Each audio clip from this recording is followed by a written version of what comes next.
Assalamualaikum warahmatullahi wabarakatuh. Alhamdulillah, alhamdulillahirabbil alamin. Assalatu wassalamu ala asrofil anbiya'i wal mursalin wa ala alihi wa sahbihi rasulillahi ajmain. Amma ba'du. Puji dan syukur tak lupa kita ucapkan kepada Allah Subhanahu wa Ta'ala, yang mana kita dapat hadir dan berkumpul di masjid yang kita cintai ini. Salawat serta salam tak lupa kita hadiahkan kepada Nabi besar kita Muhammad sallallahu alaihi wasallam, yang mana membawa kita dari zaman jahiliyah ke zaman Islamiyah seperti yang kita rasakan pada saat sekarang ini. Baik, tanpa memperpanjang kata mukodimah, saya langsung saja masuk ke judul pidato saya yang berjudul bersyukur. Syukur yaitu dalam penerapannya mempunyai banyak dimensi dan warna yang berbeda. Syukur dalam agama Islam yaitu mempunyai peranan dan penting dalam mengatur tindakan yang berkaitan dengan diri, hati, dan perasaan.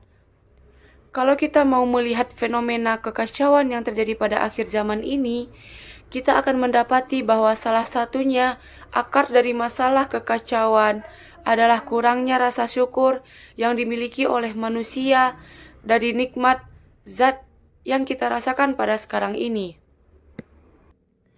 Bahkan tanpa kita minta pun Allah tetap memberikan anugerah nikmat yang sangat bersyukur bagi umat manusia dan umat muslim, bahwasanya kita diberikan kehidupan yang layak dan nikmat sehat dan panca indera pun seperti mata, hidung, kita bisa berbicara, maka itu adalah nikmat Allah Subhanahu wa Ta'ala yang harus kita syukuri dalam hidup ini. Seperti Allah berfirman tentang keharusan bersyukur dalam surat Al-Baqarah ayat 152 dan 172 yang berbunyi, Bismillahirrahmanirrahim.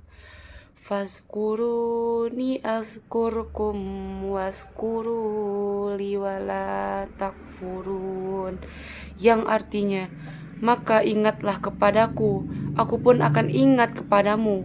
Bersyukurlah kepadaku dan janganlah engkau ingkar kepadaku. Seperti yang kita jelaskan, bahwasanya bersyukur itu sangat penting di dalam kehidupan kita. Seperti ayat Al-Quran yang satu lagi yang berbunyi, Al-Baqarah ayat 172. Ya ayyuhallazina amanu kulu min tayyibati ma razaqnakum washkuru lillahi in kuntum iya ta'budun, yang artinya, wahai orang-orang yang beriman, makanlah dari rezeki yang baik yang kami berikan kepada kamu dan bersyukurlah kepada Allah jika kamu hanya menyembah kepadanya. Itulah ayat Al-Quran yang menyuruh kita buat bersyukur. Bahkan suatu ketika beliau pernah ditanya Bilal, apakah yang menyebabkan baginda menangis, padahal Allah telah mengampuni dosa-dosa baginda baik yang dahulu maupun yang akan datang. Lalu Rasulullah pun menjawab, tidakkah engkau suka atau aku menjadi seorang hamba yang bersyukur? Lalu oleh karena itu memang kita meski setiap saat dalam setiap kondisi kita harus tetap bersyukur. Lalu Umar bin Khattab pun berkata, kalaulah memang sabar dan bersyukur itu ibaratkan dua ekor unta, maka aku tidak peduli unta mana yang akan aku berkendarai. Bapak Ibu hadirin sekalian yang dirahmati oleh Allah Subhanahu wa Ta'ala, bersyukur itu merupakan ada 3 macam, yaitu diantaranya bersyukur menggunakan lisan, menggunakan badan, dan hati. Cara kita bersyukur yaitu dengan menggunakan lisan adalah kita mengakui atas segala nikmat dan karunia yang telah diberikan Allah Subhanahu wa Ta'ala dengan sikap yang merendahkan diri. Sedangkan cara kita bersyukur dengan badan, yakni dengan cara bersikap selalu sepakat serta melayani apa yang mengabdi kepada Allah Subhanahu wa Ta'ala.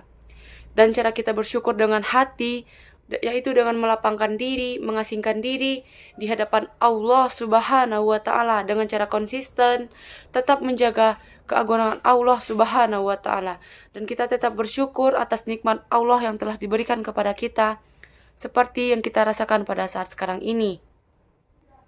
Seperti dalam firman Allah Subhanahu wa Ta'ala yang berbunyi dengan arti yaitu, wahai orang-orang yang beriman, makanlah dari rezeki yang baik yang kami berikan kepada kamu dan bersyukurlah kepada Allah Subhanahu wa Ta'ala jika kamu hanya menyembah kepadanya. Dua ayat itu secara jelas memerintahkan kita untuk bersyukur atas apa aja yang Allah berikan kepada kita. Selain itu, Rasulullah Shallallahu Alaihi Wasallam bersabda, sungguh menakjubkan urusan seorang mukmin, semua urusannya adalah bagi bagindanya. Hal ini tidak didapatkan kecuali pada diri seorang muslim mukmin. Apabila mendapatkan kesenangan, dia bersyukur, maka yang demikian itu merupakan kebaikan kepadanya.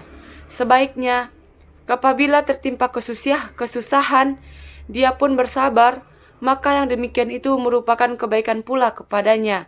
Hadis riwayat Muslim. Dalam ayat yang lain, surat An-Nisa dan Ibrahim, Allah juga berfirman yang artinya, Allah tidak akan menyiksamu jika kamu bersyukur dan beriman, dan Allah maha mensyukuri, maha mengetahui.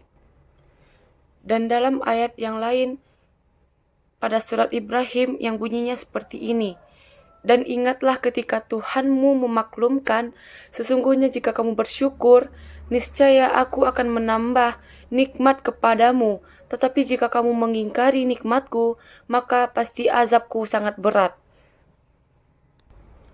Dari dua dalil Al-Quran di atas tersebut, jelas bagi kita pelajaran yang dapat kita petik, yaitu untuk selalu bersyukur di setiap keadaan yang menimpa kita. Jangan sampai kita termasuk orang-orang yang mengingkari nikmat, sehingga mendapatkan azab dari Allah Subhanahu wa Ta'ala. Dan barang siapa yang bersyukur, maka sesungguhnya dia bersyukur untuk kebaikan dirinya sendiri. Dan barang siapa yang ingkar, maka sesungguhnya Tuhanku maha kaya lagi maha yang mulia. Baik, hanya itu yang dapat saya sampaikan pada kuliah 7 menit saya pada pagi hari ini. Saya mohon maaf apabila ada kata yang salah yang saya ucapkan. Mohon maaf atas kekilafan. Wabillahi taufiq wal hidayah. Wassalamualaikum warahmatullahi wabarakatuh.